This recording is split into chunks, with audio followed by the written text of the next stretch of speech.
waxaan jeclaan lahaa inay awal aanu isa soo wada raacno halka wada nimaadno labadayada dhinacba laakiin waxaad moodaa iminka dhinac unbaa u badan anigu hadal badan oo kale iminka halkan iima yaallo waa mahadnaquun waxaan ilaa madaxweynaha ilaa intiina kaleba qaybta aad ka qaadateen in doorashadanu si nadiifa u dhacdo oo anigana lay doorto aad iyo aad baan idinkaga mahadnaqaya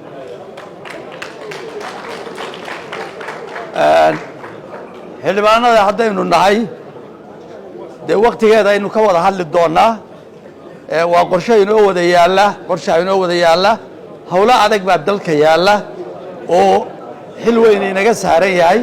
oo inaynu wax ka qabanno dee aan laga maarmayn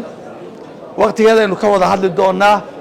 aad iyo aad baad u mahadsantihiin kuwii intii dooratay iyo intii aan dooranba waa howlgalku waa mid kulligeen ina saameeya oo kulligeen ina khuseeya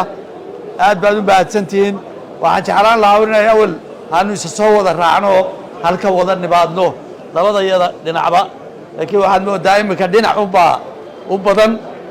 aad iyo aad baan idinku mahadnaqayaa asalaamu calaykum waraxmatullaahi wabarakaatu waxaan